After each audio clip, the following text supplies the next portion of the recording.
Hey, hey! Crazy hair, don't care. I am back.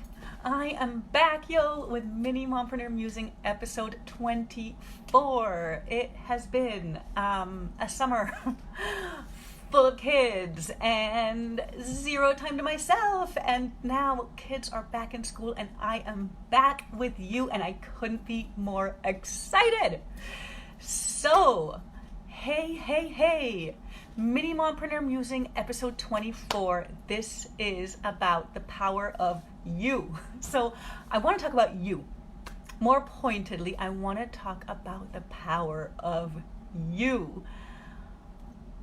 Our lives are a web of relationships, right? I mean, we are in relationships with our parents, with our children, with our spouses, with our colleagues, with our friends, right?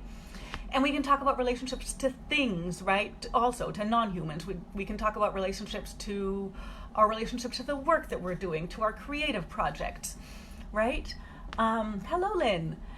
And the thing is that sometimes we start to feel stuck around some aspect of our lives that has to do with one of these relationships, right?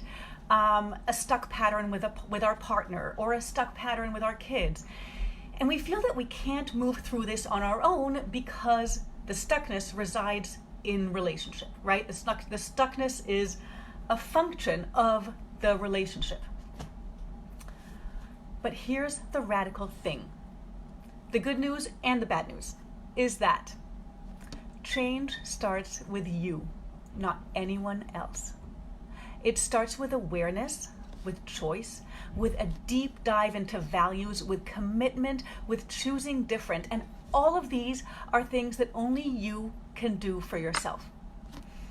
I think this stuff seems more obvious when we're talking about a relationship to, say to something like our work, right? Where we're self-sabotaging and coming up upon fears and doubts and perfectionism.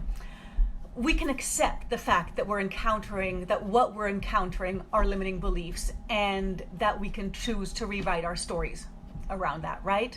And I think that's sort of something that makes more sense, where we can see that, okay, this is something, that I'm experiencing some sort of fear or doubt that is stopping me, that is preventing me from moving forward, and there's like some story around that, and I need to rewrite that story, right? That's sort of a relationship with ourselves. It feels a little more out of control when the issues come from an interpersonal relational space, right? For example, dealing with temper tantrums or conflict with our kids. Before we can rationalize with them, we've got to start shifting our perspective around it. We've got to invite ease. We've got to let go. There's so much mindset stuff that we can do that will in turn shift our experience of the crazy, right? Another example, wanting a more conscious, equitable relationship with our spouse. Something that I hear a lot from the mompreneurs that I work with, right? It goes something like this. My husband says I'm no fun anymore. Well, I would be if you fucking took something off my plate, right?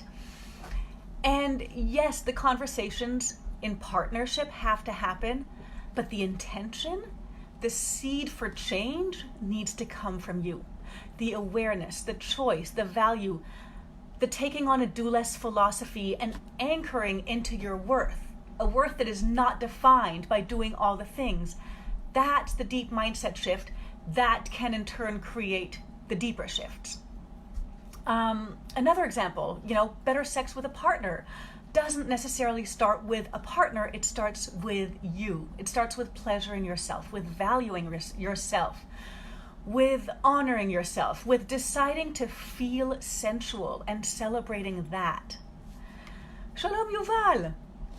So, the work we do on ourselves and for ourselves must be the starting point.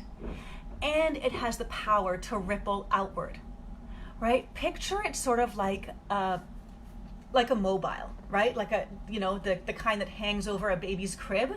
So there are numerous pieces, right? There are numerous objects on the mobile, the elephant, the giraffe, the tiger, the zebra. I mean, if you have like an animal safari themed room, nursery, right? And if you move one of them, if you move one piece, what happens? All the other pieces move along also, right? I love this visual because it just, it works so well, I think, to help me see that moving one piece, moving my piece, will create a ripple effect and help move all the other pieces. So you don't need to worry about all the other pieces. You just need to focus on your one piece. Choosing different starts with you. So that's it, my friends. This is to empower you to choose you. And know that when you do so, you will create the change that you wish to see, even if it involves other people, especially when it involves other people. All right, you do you. Hello, Betty. Thanks for joining. That's it, folks. I will be back with more mini mompreneur musings now that I am easing into this wonderful schedule of having kids out of the freaking house. Loving it. All right. Have a wonderful, wonderful day, and I'll see you soon. Bye.